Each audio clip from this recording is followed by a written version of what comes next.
remove that quality. What I know about this idea of peace is that it's not about being blah. It's not about going all around.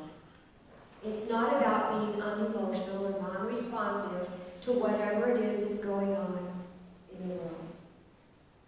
What I believe peace is just not being angry at life. Not being angry at our bodies, our bank accounts, our politicians, our circumstances. Not being angry at life, whatever life serves out. Because if we can master that one thing, that being angry, because most stuff happens without our permission, doesn't it? Most people are doing stuff that we didn't give permission to do. They die. They do things that we don't want them to do. Yeah, isn't that true? Most people, most things are just happening out there, and as long as we're angry about it and holding a resentment,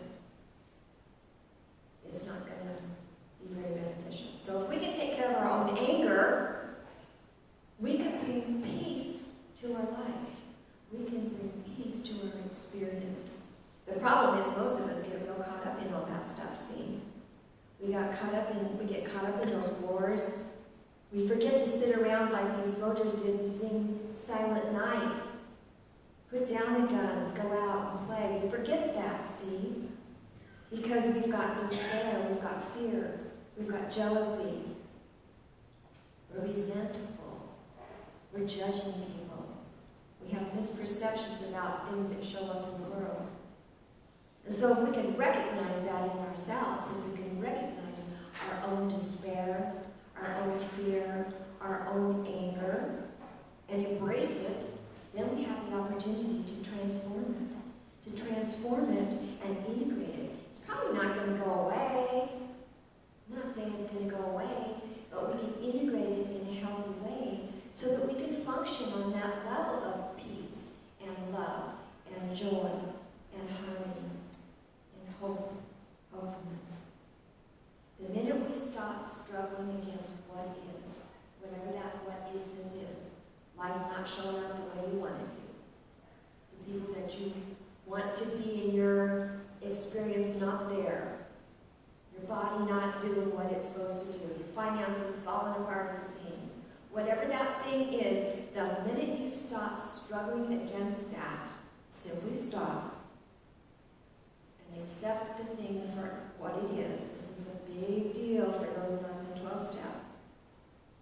Once we do that, the struggle stops narrowing down our options. My son David is in Florida.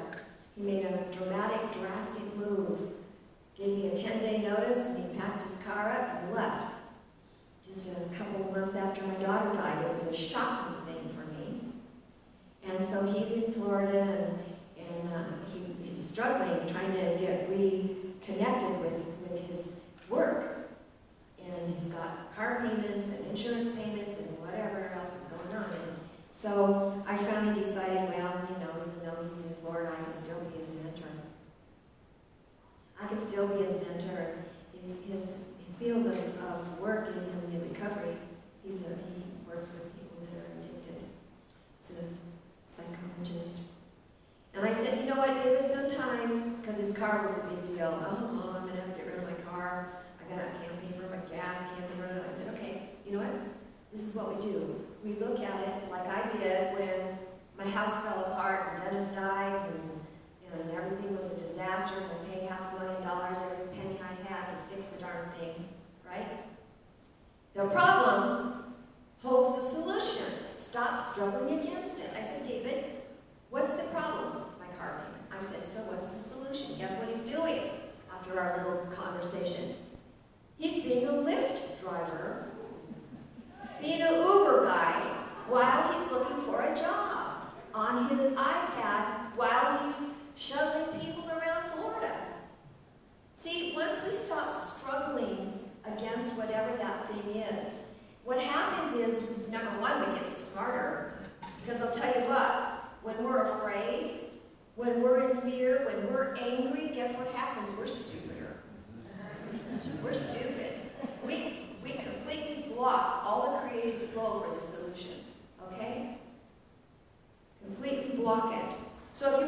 peaceful, you gotta stop struggling against whatever that thing is. Now, I'm not saying that you can control it, but I am saying that you can change your perception and your way of being with whatever that thing is. That's what I'm trying to say here.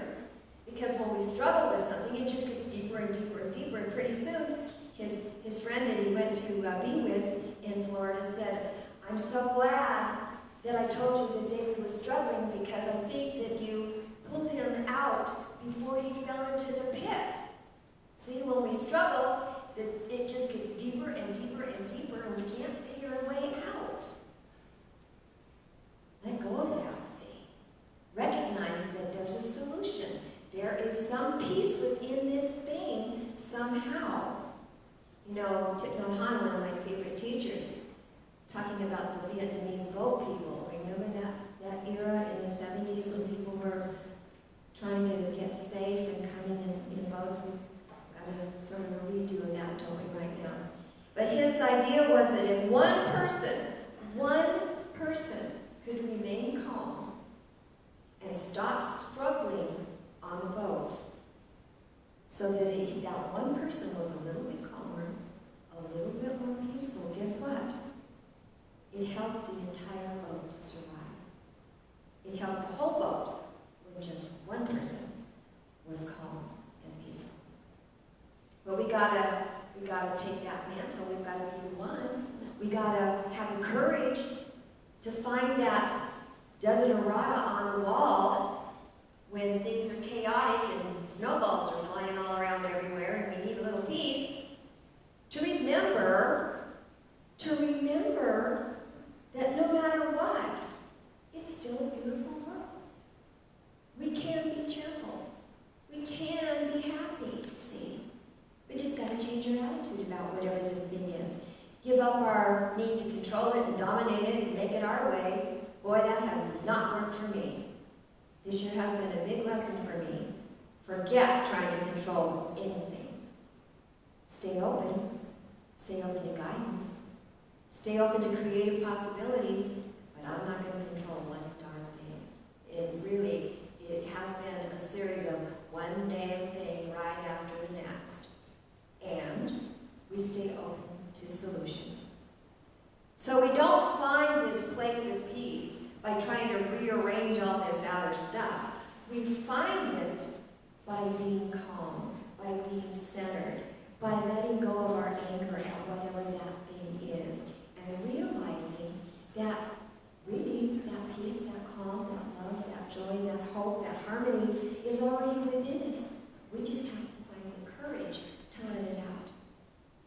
Now I got news for you. This whole holiday season, you know, they say if you think you're enlightened and you think you've done a really good job on your spiritual path, just go visit your family for the holidays. So we're all entering that time when we have an opportunity to embrace chaos, to embrace stuff, right? Isn't that the truth? We're all in that place right now. Because a lot of us have expectations, right? Probably some of them are not going to be met. We have fears. You know, it's just the way it is. So we got a lot of potential for chaos right now. We have a lot of potential for stuff to happen. But we can make a choice. We can change our attitude. We can say yes to whatever that thing is. Don't be angry at it.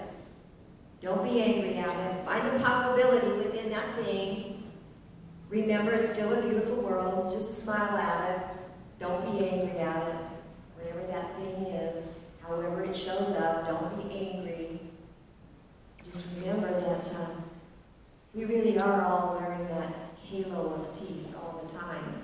It's just that sometimes we forget. We forget to flap our angel wings. We forget that if our halo of peace sort of starts to be a little bit rocky, we just have to set it straight. We just have to take time away, maybe go in another room, and notice that silence is pure and good. Find that place of peace within our heart. And so my invitation to you is to just remember who you are. Remember to be accepting, be gentle with life, be calm. Don't be angry